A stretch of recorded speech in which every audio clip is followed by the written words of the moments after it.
Farzandimizni ko'proq band qilishimiz, ya'ni o'sha shug'ullanishimiz kerakligi haqida aytdingiz, lekin endi keling o'zimizning davrga qaytsak. Bizda unaqa bo'lmagan. Biz maktabga borardik, kelardik, darsimiz qilardik, televizor o'ynardik, ko'chaga chiqardik. Hozirgi bolalarimiz nima qilishadi? Darsga ham borishadi, qo'shimchasiga ham borishadi, sportga ham borishadi, shanba yakshanbasida yana nimadir. Biza ularni haddan tashqari band qilib qiynab qo'ymayapmizmi?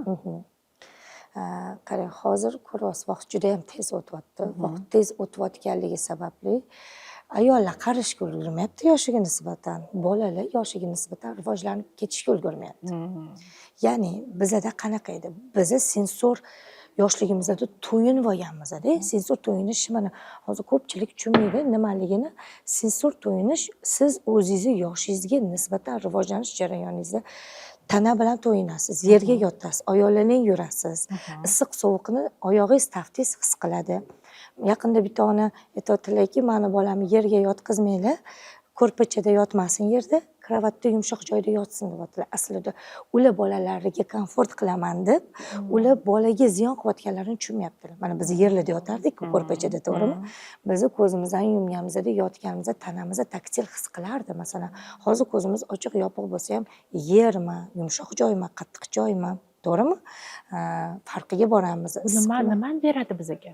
Bizani tanamizni sensor ma'lumotlarni qabul qilish uchun, ya'ni miyamiz to'g'ri ishlashi uchun biz tashqi olamdagi barcha informatsiyalarni ham tana bilan, ham ko'ruv idroki bilan, ham eshituv idroki bilan, ham hid, ta'm, hammasi bilan qabul qilamiz. Qaysidir bolajonlarda faqat vizual yaxshi ishlab ketyapti-da, lekin tana bilan bog'liqlik yaxshi ishlamayapti.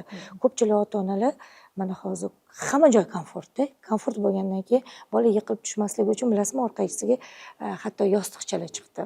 Bolamizni hamma joyini o'rab olamiz yoki ovqatini to'kib yemasligi uchun unga hamma narsa komforti bor. Aslida bola xato qilishi kerak. Xato qilmasa u sensor to'yinmaydi. Na tanasi, na qo'li, melkiy motorikalari, na ko'ruv, ko'rib turib idrok qilamiz biz, to'g'rimi? Hid idroklari bor, eshituv idroklari bor. Biz bolamizni rivojlanish jarayonida hammasini to'yintirishimiz kerak. Ya'ni bolani o'z holiga qo'yish kerak, hamma tajribani qilish kerak. Lekin uni ketidan nima qilishimiz kerak? Kuzatib turishimiz kerak. Bolani o'z holiga qo'yib qo'yish napro't kuchli mas'uliyat. Kuzatib turish, u xato qilmana, unga xavfli bo'lyaptimi, mashina yo'lida yugurib ketyaptimi, ketidan borib keyin olish. Lekin bu degani qo'lini mashinada ushlab yurish kerak degani emas. Bola o'zi yo'lni chetida o'zini o'zi kontrolga olib yurishni bilish kerak. U xavfli narsaligini bilish kerak. U begona insonligini bilish kerak, to'g'rimi?